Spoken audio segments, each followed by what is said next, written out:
So hello guys, welcome to my new blog গামালা blog GS seven channel.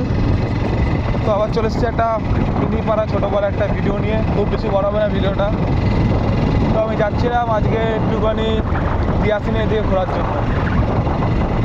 আর যেরকমটা এখানকার রাস্তা এখনও মানে উপর দিয়ে পিচ ঢেলে ঠিক করা হয়নি। এখানে উপর খাবার আছে, এখনও রাস্তা ক্লিপ, তো তার জন্য আস্তে আস্তে চালাতে হচ্ছে।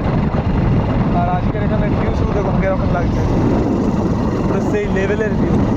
আর শীত তো প্রায় পড়েই গেছে, হালকা হালকা এখানে কুয়াশা দেখতে পাচ্ছি। আপনারা বুঝতে পারছেন কিনা পাচ্ছেন না আমি জানি না, কিন্তু এখানে হালকা হালকা এখানে কুয়াশাও পড়ে গেছে।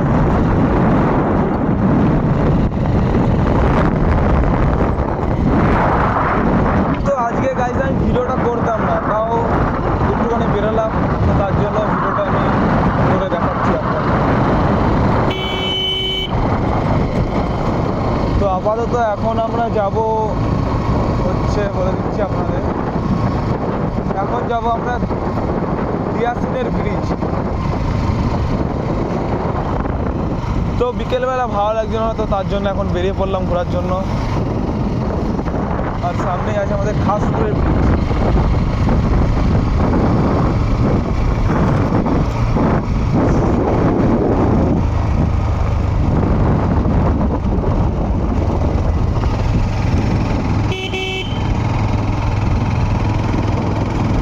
এখন আমরা খাসপুরের ব্রিজের ওপর উঠে গেছি।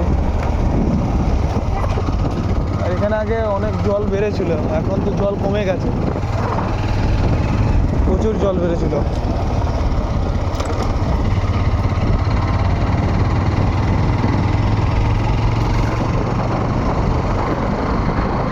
আজ গাইস সেই মজা লাগছে বাইক চালাতে। এদিকে জল দিচ্ছে না, পিচ দিচ্ছে, এগুলো মানে কি দিচ্ছে বুঝতে পারছি না। ও গাইস দেখুন শুধু রাস্তার অবস্থা এখানে কি, পুরো একবারে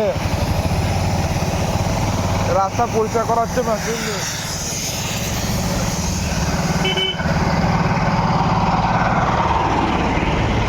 বাপরে বাপ, পুরো গাইস মুখ পুরো ধুলো ধুলো ধুলো ধুলো হয়ে গেল একবারে, পুরো যাতা। এত ধুলো উঠছিল ওই মেশিনটা দিয়ে, মানে এত হাওয়া দিচ্ছিল, রাস্তাটা পরিষ্কার করবে ওই মোবিলের মতো কি টাইপের যেন ফেলছিল রাস্তার মধ্যে, কিন্তু বুঝতে পারলাম না ঠিক। আর এখানে দেখতে পাচ্ছেন রাস্তা এখানে এইটুকুনি করেছে, সেই সিমেন্টের টাইলের মতো ওইগুলো বসিয়েছে এই জায়গাটা। এই যে চলে এসছে আমরা দিয়াসিন ব্রিজে। আর এখানে দেখতে পাচ্ছেন নদীটা কত সুন্দর।